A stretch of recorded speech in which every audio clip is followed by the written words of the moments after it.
Quinta-feira de noite, seja em Fortaleza, São Paulo, Recife ou Porto Alegre, existe uma certeza: vai estar rolando um encontro de carros no postinho mais perto de você. Afinal, brasileiro adora carro e falar sobre o assunto. Mas afinal, de onde é que veio esse hábito?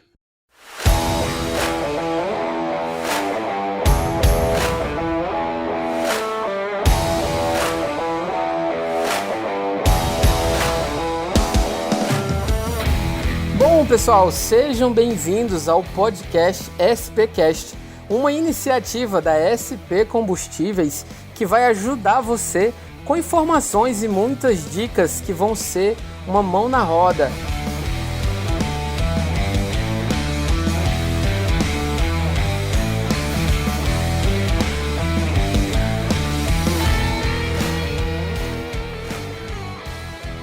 Eu sou o Léo Alencar, talvez vocês me conheçam por aí como Fit Batido, e hoje eu vou bater um papo, quase um off-topic, com os nossos convidados da vez.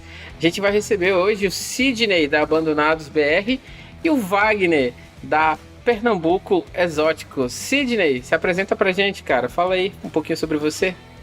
Fala, galera, tudo bem? Um prazer aí, agradeço ao Léo, a SP Combustíveis pelo convite. Eu sou o Sidney, do Abandonados.br. E aí eu quero que vocês saibam que por trás da página tem um rosto, tem uma pessoa que gosta muito de carro, assim como todos vocês. E aqui eu quero bater um papo descontraído, falar um pouquinho sobre a nossa paixão nacional. Pô, Sidney, valeu pela presença. E tu, macho? Fala aí, Wagner. E aí, Léo, eu quero agradecer ao convite, tanto você quanto a SP Combustíveis, para estar conosco nesse podcast, nessa quinta-feira à noite, quinta de postinho. Eu sou o proprietário do P Exóticos, Pernambuco Exóticos, então eu tenho uma página aqui em Pernambuco que a gente fala de carro, novidades no mercado, enfim, a gente tenta trazer para o pessoal essa cultura, né? Essa cultura automotiva. Então, basicamente, a gente está reunido aqui hoje porque nós três, de uma forma ou de outra, somos grandes entusiastas da cultura automotiva, né? E uma das figuras que faz parte, um dos hábitos, né? Uma das coisas que é mais comum na cultura de clubes de carros, dessa galera que curte essa cultura automotiva, é um encontro de quinta no postinho. Então, você vai passar num posto, vai ver uns amigos reunidos, um grupo de carros estacionados, e às vezes vai se perguntar, poxa, por que esse posto tá tão cheio? O que tá rolando ali é um bate-papo, é um momento entre amigos, a galera tá literalmente trocando assuntos sobre a última modificação que fez no carro, sobre, enfim, qualquer coisa que tenha acontecido ali nos últimos tempos. Mas para entender essa cultura e alguns hábitos do brasileiro com carro, eu trouxe pra gente aqui um histórico sobre um pouquinho do nosso mercado, né? O Brasil, ele tem um mercado, ele tem uma cultura automotiva razoavelmente recente. Por que é que eu digo isso? Porque em 1976, um decreto-lei, ele passou a proibir a importação de carros. Então foram longos 24 anos onde carro importado era coisa rara de diplomata, ou exceções muito, muito específicas mesmo, né? Então, quando a gente vê uma Mercedes sedã diesel, fatalmente ela é dessa época e está em uma dessas exceções. Foi um período onde a indústria brasileira, a indústria nacional brasileira, precisou se virar para atender a demanda do mercado.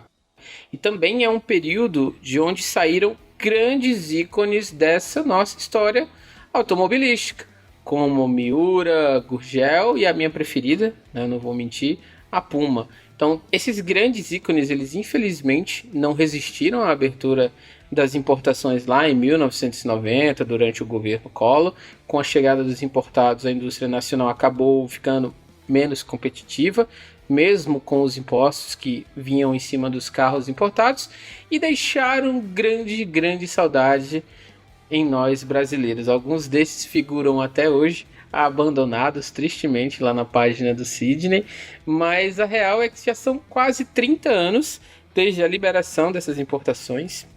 As importações foram liberadas em 1990, então a frota brasileira já atingiu números que naquela época eram inimagináveis. Já são mais de 107 milhões de veículos na rua, com dezenas e dezenas de modelos disponíveis nas concessionárias mais próximas de você. Muita coisa mudou. os SUVs tomaram de conta do mercado, os hatches acabaram, mudou a configuração do diesel, chegaram os carros flex, muita coisa realmente mudou, mas muita coisa permanece, que é esse hábito do brasileiro gostar demais de carro, né?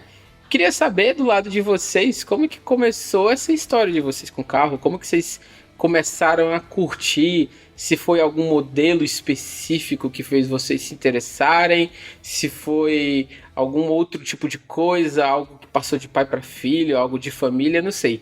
Eu vou dar o meu exemplo, né? Eu nunca fui muito entusiasta de carro até que eu tive o meu primeiro carro, digamos assim, um Fiat 500, e ia para posto, fazia encontro, encontrava a galera. Foi meio que o carro e a cultura ao redor dele que me fez entrar nesse mundo.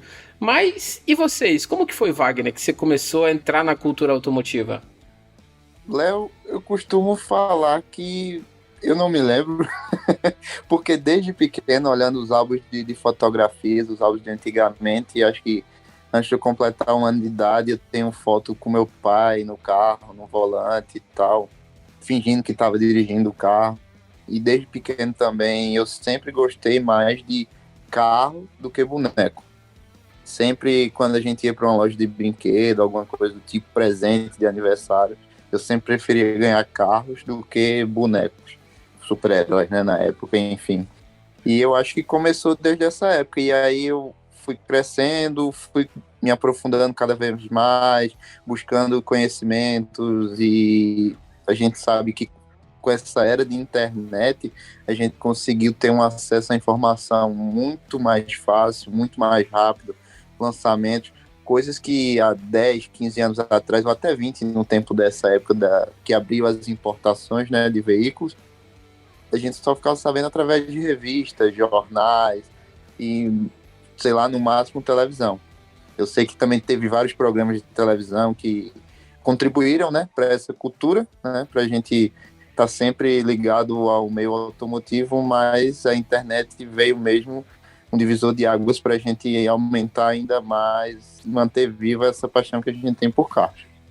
Hoje eu estava vendo aqui, Wagner, a matéria sobre o novo Fiat Pulse, que vai vir o Pulse Aba, né, com o motor do Compass. E assim, a moral da história é que hoje em dia não tem nenhum carro que chegue no mercado brasileiro que não seja flagrado nas ruas, pelo menos, sei lá, 1 ano, 2 anos antes. Tem carros que, beleza, tem na Europa e a gente já vê como que vai ser, porque já sabe que tem lá, mas carros como o Pulse, por exemplo, putz, a gente tá vendo o carro meses e meses. Então, assim, existe muito conteúdo, muito acesso à informação, esse nicho, né, de flagras automotivos, e aí eu me coloco nesse nicho, né, porque a minha página, querendo ou não, é um pouco disso, né, de uma maneira bem diferente, mas eu acho que nós três temos esse ponto em comum, né, essa questão de estar com o celular na mão para tirar aquela foto, para flagrar aquele conteúdo.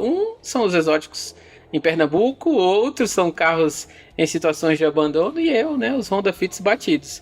Mas e no teu caso, Sidney, quando foi que você observou assim que eu gosto disso, eu prefiro um carrinho do que um hominho, né, Wagner? Acho que aqui no Nordeste tem o lance do hominho, que seria o bonequinho, né, o bonequinho, sei lá, um comando de ação, algo do tipo. Como que foi com você, Sidney?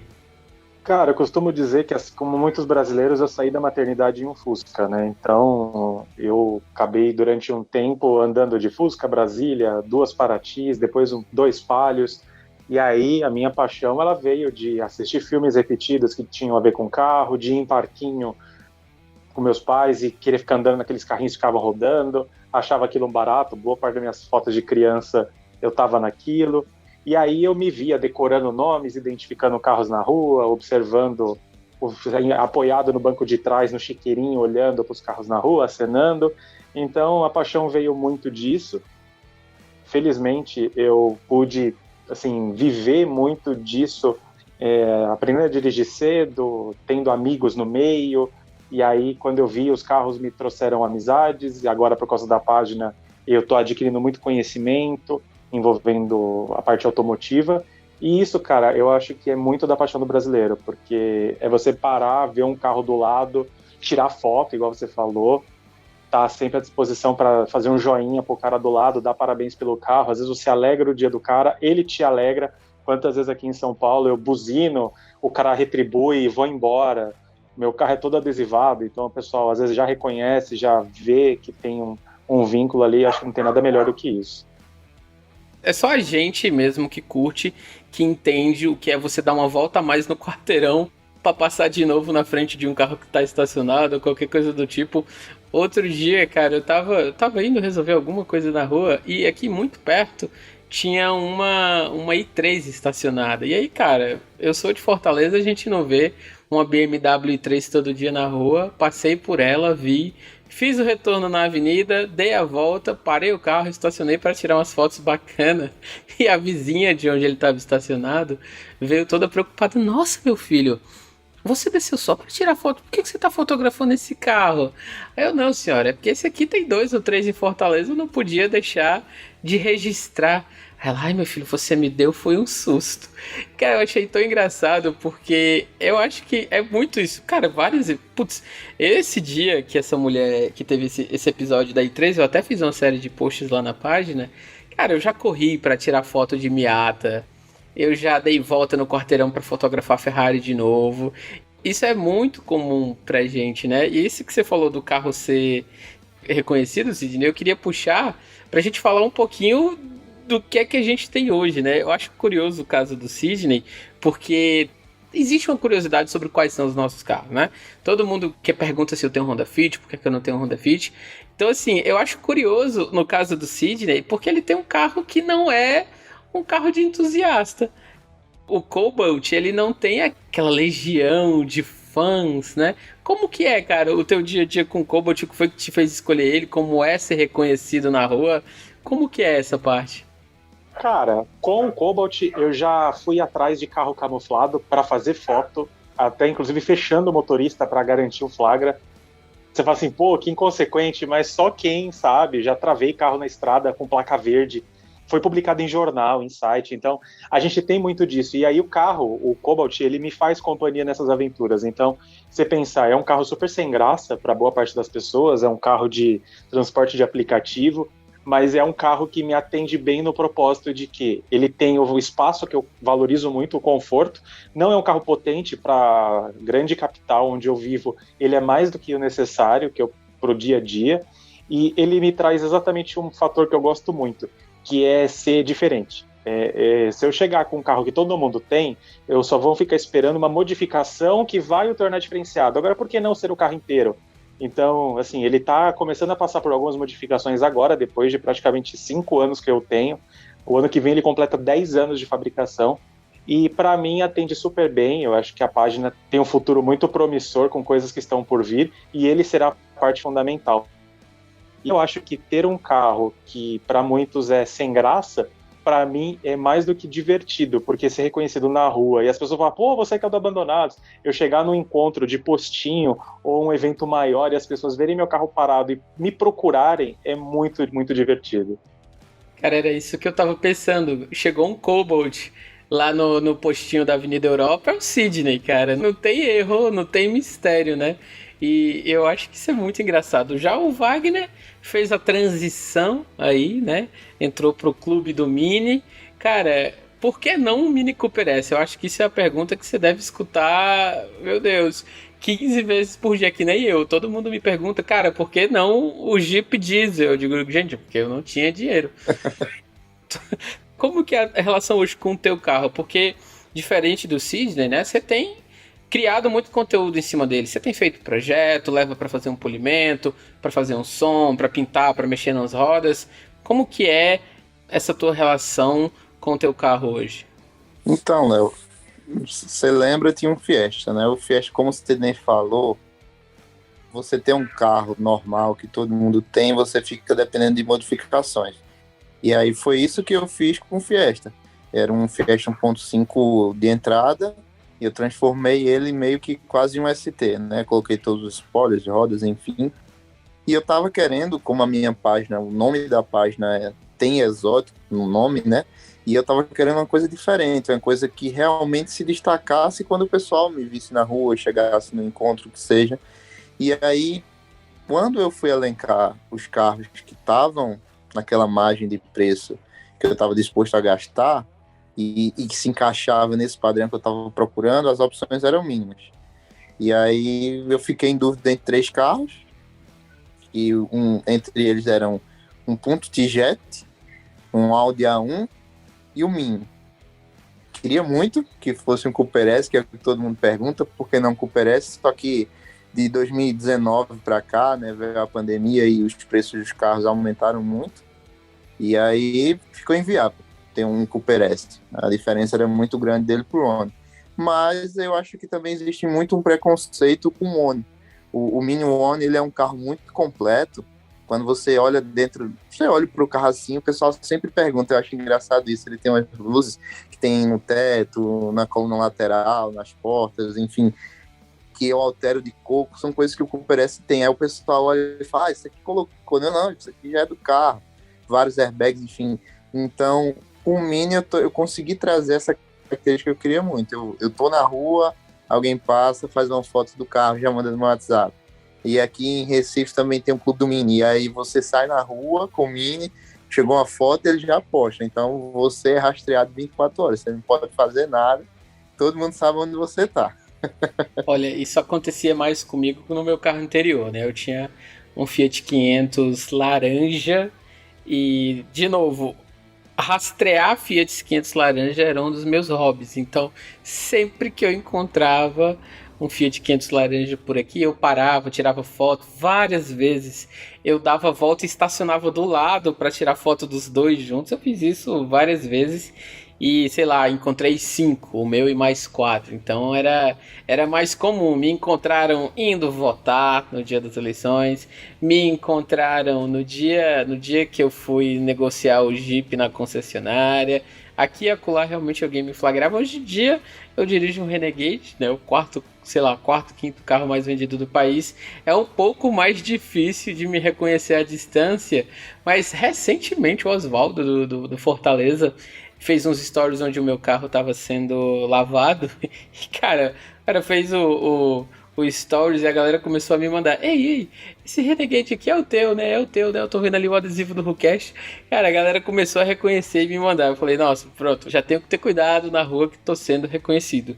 Mas é bacana comentar isso um pouquinho, porque talvez às vezes quem tá escutando a gente não entende, né? Tem uma galera que, sei lá, só se preocupa em manter o carro rodando, manter o carro limpo. A gente não, né? A gente vai ali, a gente faz aquele esforço extra, né?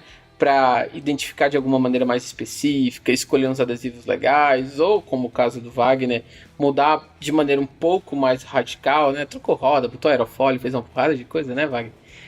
É o fake Cooper S, né? A galera deve zoar também muito isso. Tal hora tu tá trocando o capô também, né? Pra botar aquele que tem o... Será? Que tem o scoopzinho. Certeza, cara, certeza. E é engraçado isso porque é a forma como a gente se relaciona, né? É uma forma de mostrar como a gente curte aquilo.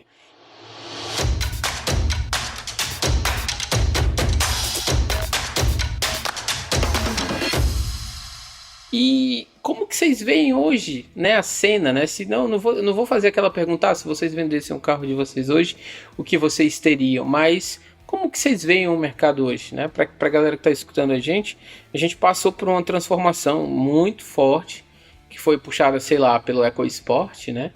Que foi a morte, digamos assim, dos hatches médios, que seria Golf, Cruze e Turma, e uma redução muito grande de participação no mercado dos sedãs, né? Os famosos Civic, Corolla e outros tantos, né? Então a gente tem passado por essas transformações. Os SUVs são donos do mercado, os motorzinhos hoje em dia estão aí com seu espaço. Eu gravei um episódio com o Miguel e o Anacleto justamente sobre isso, né? O motorzão versus o downsizing.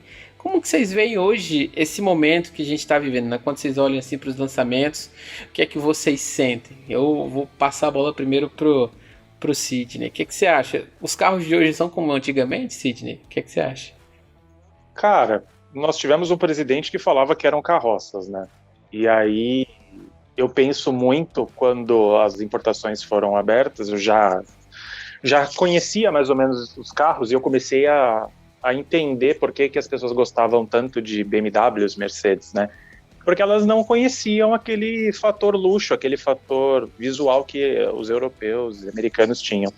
E aí hoje, vendo essa subsidização, né, do mercado, eu só penso a entender que o que aconteceu com as minivans, de que bombou, foi Picasso, Scenic, Zafira, toda aquela galera que chegou no mercado de uma vez, elas morreram, as peruas morreram, os hatch, os sedãs, que particularmente são meus favoritos, e aí eu fui andar de SUV. E aí eu fiquei atônito, porque aí ficou claro para mim por que as pessoas trocam. Você passa por um buraco com muito mais suavidade, você encara valetas com tranquilidade, e aí para um homem médio comum, aquilo ali tá bom.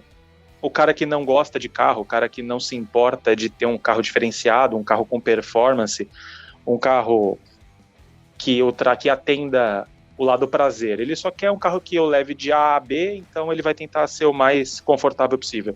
E aí o SUV atende muito bem. Eu acho que o mercado ele passou por várias mudanças, eu acho que vai ser muito duradoura essa fase dos SUVs e eu não vejo outro substituto para eles. Eu acho que a redução das emissões, os motores diminuindo, dirigir um elétrico, na verdade 3 carros elétricos, inclusive um i3, que foi o que você falou, e cara, se isso é o futuro, eu quero viver ele, de verdade, porque o carro oferece uma experiência muito legal. Gosto de carro a combustão? Gosto, quero continuar tendo quero, mas eu também me abro muito para o novo, e aí eu acho que é uma possibilidade, já que o futuro é inevitável, por que não começar a gostar dele desde já? Essa pegada dos SUVs, né, que você comentou também, a gente tem visto ele só diminuindo, né, então, por exemplo, então a gente tinha, sei lá, no lado da Fiat, a gente tinha a Toro e aí agora vem o Pulse como uma alternativa menor. Eu sei que a Toro é uma picape, mas vamos tratar aqui para fins de comparação como o SUV da Fiat, né? E aí do lado da Jeep vinha um tal do Mini Renegade, agora já deve vir um crossover, um mini SUV baseado no 208. Então o que eu tenho visto acontecendo, né? Estão fazendo SUVs menores. Esses SUVs menores seriam os hatches. Porque, poxa, a gente tem a 2008, que eu fiquei 15 dias com um esse ano, e é um 208 altinho, e aí tem toda aquela questão das valetas e dos buracos que você comentou. Vem o Pulse aí, que até que se prove o contrário, para mim é como se fosse um Argo. O Nivus é como se fosse um Polo. E a gente tem visto isso, né? SUV em cima de SUV, e as montadoras estão colocando SUVs menores ou maiores para ocupar todas as escalas. Então, quando a gente pega uma Volkswagen, por exemplo, tá tudo meio que se canibalizando. Então, tem que matar o T-Cross 1.0, porque agora tem o Nivus abaixo. Aí tem que matar o Tiguan 1.4. Agora eu não sei qual foi o que morreu por causa do T-Cross. Mas eles vão se adaptando assim, e chega uma hora que você chega na concessionária e tem um SUV pequeno, médio, grande. Pequeno, médio, grande e hatch. Cara, o Onix está sobrevivendo aí, mas é o que tem para hoje, digamos assim, né? O Wagner não, o Wagner ele já tá, entre eu e o Sidney, o Wagner tá mais na resistência, né? Então, assim, um Renegade é um carro de família, é um carro de quem chega na concessionária, escolhe a cor, não viu o review e depois se surpreende com o consumo, né? Acontece. Mas o Wagner tá aí na resistência, cara. O que do teu ponto de vista mais ligado para exóticos, né? O que tu sente, assim, quando olha pro mercado brasileiro? Só fazendo uma observação, Léo, a fábrica da Fiat e da Jeep é aqui perto de Recife, né? Ela fica ali em Goiânia. E por coincidência eu já cruzei com o Pulse pessoalmente na estrada. E quando eu vi, o carro estava todo já sem disfarce, tinha pouca coisa coberta. E eu fiquei olhando para o carro e foi justamente isso que você falou aí. Eles pegaram um Argo e transformaram um Argo em um SUV, em um carro mais alto, como o 208 e o 2008, como você citou aí. Na minha percepção, quando eu vi o carro pessoalmente, era um Argo alto.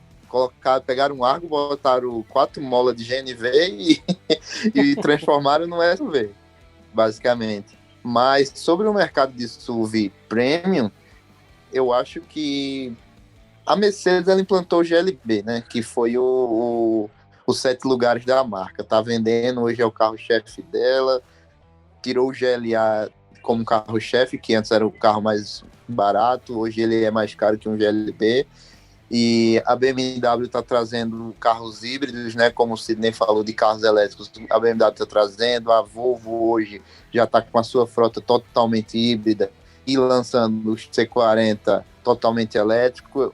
eu estou percebendo que é o seguinte, eles querem implementar o SUV a todo custo e o SUV híbrido ou elétrico já está batendo aí na porta, já é o presente, não costumo falar como o futuro já é o nosso presente, então carro elétrico tá batendo na porta aí. Eu vou falar aqui e me defender, né, em nome dos donos de SUV, porque antes do Renegade eu tinha um 500 e era um carrinho urbano, pequeno, aquela coisa para dia a dia, pegar aquelas vagas que só cabiam ele. E hoje, como dono de SUV, cara, é realmente isso, assim, as situações no dia a dia onde eu me pego dirigindo o Renegade e lembro de como era dirigir o 500, assim, são... Eu adorava o 500, isso assim, não tá nem em questão, mas, tipo, num ano onde a gente teve o nosso lazer tão restrito, viajar para mim realmente foi a maior graça, foi a maior fonte de lazer, né? E, cara, abre opções. E aí você até pode dizer, ah, Léo, mas você podia comprar um Mini para ir na casa de praia no Mini. Eu podia, mas assim, é toda ida e volta, quebra uma presilha aqui, quebra uma presilha acolá, solta uma coisa aqui, solta uma coisa acolá. E isso vai machucando a gente, porque eu não sei vocês, cara, mas aparece um zumbido a mais, aparece um arranhão a mais, isso me machuca, né? Você vai ficando, pô, nossa, dói um pouquinho. Então o Renegade, acabei de voltar de uma viagem de 3.000 km da Chapada Diamantina, foi e voltou, cara, perdi um bigodinho que vem grampeado no para-choque. Mas é muito mais versátil, é um pouco mais espaçoso que o carro que eu tinha antes, é um pouco mais gastão, digamos assim, mas ele traz realmente um certo conforto a mais do que o que a gente tinha de mais acessível, que eram os hatches ou sedãs. Eu vi Honda Civic desses últimos, lá no Vale do Capão, e eu garanto que ele perdeu algum pedaço do para-choque dele em algum momento, porque assim, não é possível. Mas o bacana é entender que o mercado está evoluindo e de uma maneira ou outra a gente precisa ficar aberto a isso. Meu pai, por exemplo, teve 2 Palio Weekend, né, seguidas, uma depois da outra. Hoje em dia, quem é que tem perua, né? É bem raro, é bem difícil. Então, as coisas vão acontecendo e a gente escolhe se acompanha ou se vai vivendo no passado. Uma coisa que não muda é aqueles cuidados básicos, né? Manter um certo padrão de qualidade. E aí eu vou passar para vocês o que é que vocês fazem no dia a dia, e aí para deixar também uma dica para quem está ouvindo a gente, para manter o carro de vocês o mais perfeitinho possível, né? Eu, por exemplo, eu tenho um hábito de, sei lá, eu coloco gasolina sempre no mesmo posto, eu tento sempre calibrar eu sei que dá uma preguiça às vezes descer do carro e calibrar os pneus, mas eu já perdi pneu lá no 500 por causa de rodízio, falta de rodízio, estava comendo demais de um lado do outro. Mas eu queria saber vocês, os cuidados que vocês têm no dia a dia com o carro de vocês para garantir que eles sejam fiéis companheiros por mais tempo. O que é que você tem feito aí para manter o Cobalt em dia, Sidney? Cara, por causa do advento do home office, o carro rodou aí praticamente menos de 20% do que ele teria rodado nos últimos meses, né? Praticamente sai uma vez por semana e o final de semana. E eu ainda faço um revezamento com o carro da minha esposa. O carro, ele tem revisões em dia, óleo, coisas básicas assim, mas no quesito combustível, assim como você, sempre os mesmos postos, eu tenho alguns dos quais eu sou bem fiel, dependendo se eu estou próximo de casa, próximo do local de trabalho, dos meus pais, e aí eu garanto uma variedade também, às vezes até no quesito preço, um está mais barato do que o outro, no meu de confiança, no pouquinho mais já abasteço lá mesmo. Uma coisa que eu valorizo muito, você falou do calibrador, fico bravo quando eu encontro ali a mangueira toda enrolada, não custa nada fazer direito, né? Colocar ali, não quebra a mão de ninguém. Eu mantenho o pneu sempre calibrado. Todo abastecimento é calibragem. Eu faço isso por hábito, desde do meu primeiro carro. E uma coisa que pode parecer meio vazia, mas eu valorizo muito, é o espaço do posto. Então, assim, o posto tem que ter um espaço legal para eu entrar, para eu sair, segurança. Tem uma loja de conveniência que eu consiga, muitas vezes, até por abastecer, indo para o trabalho, voltando, às vezes eu pego, tomo um café, saio, pego alguma coisa para voltar comendo para casa, porque São Paulo é no mínimo 40, 50 minutos para voltar, isso é importante. E outra, né, eu acho que é a identificação. Eu costumo muito me identificar com marca, então eu sempre posto no story, eu gosto de falar que eu tô no posto, compartilho ali tudo que eu tô vivendo, inclusive daqui a pouco eu preciso fazer um story que eu tirei a foto hoje, quando eu fui abastecer, e é uma mania que eu tenho recente é deixar pelo menos o carro com metade do tanque de combustível disponível, porque sempre tá aparecendo alguma coisa agora por causa da página, um evento, um encontro, alguma coisa, às vezes eles são longe. E aí eu gosto de garantir isso, de poder sair imediatamente com o carro. Pô, eu tenho feito a mesma coisa, mas é pra não me assustar com o valor do tanque. Eu tô sempre enchendo o tanque. Aí tu, Wagner, o que você tem feito aí pra cuidar do Mini? Rapaz, com vocês comentando aí, eu lembrei de um fato, como você falou, eu posto tudo do Mini, né? Tudo que eu faço, eu tô fazendo vitrificação, polimento, trocando roda, que seja. E aí, um certo dia, eu postei um serviço que eu fiz no carro, aí minha mãe pegou e perguntou e fez: tu cuida de tu como tu cuida do Mini? Aí eu cheguei e respondi pra ela: não. Mas é sério, eu tenho um passo a passo semanal para fazer com o carro, que é: eu sei basicamente o que eu rodo com o carro, então eu sempre mantenho ele abastecido para fazer aquele trajeto. No caso, o tanque do Mini ele é pequeno, o tanque do Mini tem apenas 40 litros. E aí eu acho pequeno, né? Os carros normais tem 65, 70, enfim, quase o dobro.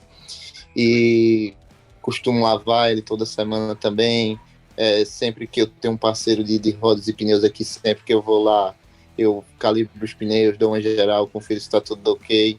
Então, essa questão do posto de combustível de confiança também é muito importante, principalmente o Mini, né, que é um carro com peças importadas, ele só costuma sofrer um pouco mais com o combustível que a gente tem aqui no Brasil, e gasolina de alta octanagem é um pouco mais cara, e eu costumo abastecer com aditivada da vida mesmo, para tentar manter um padrão de qualidade.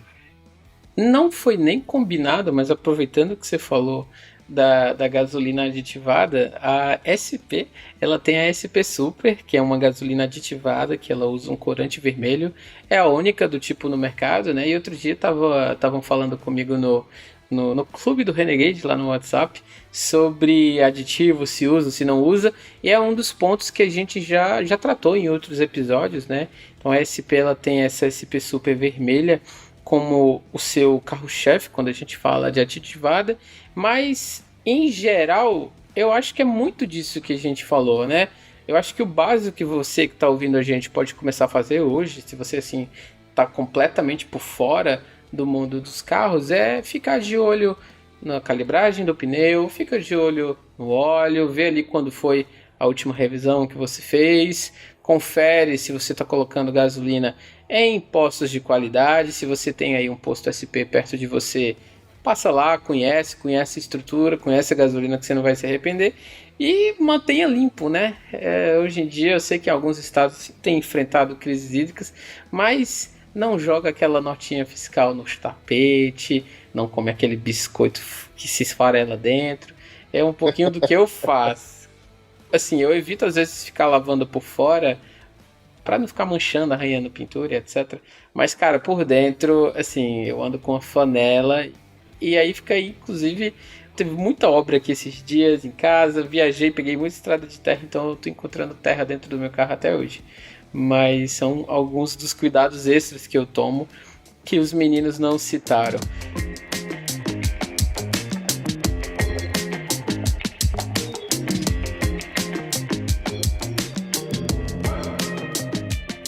Mas Wagner, Sidney, obrigado pela presença de vocês, muito bom contar com a presença de vocês aqui e bater um papo de aficionados por carro, um papinho de posto, por assim dizer.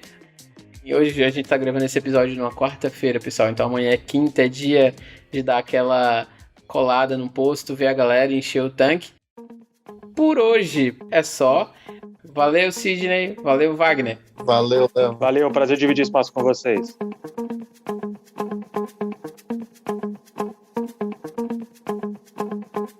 Esse foi o SPcast, uma iniciativa da SP Combustíveis com produção da 20 a 20 produtora. Obrigado e até a próxima!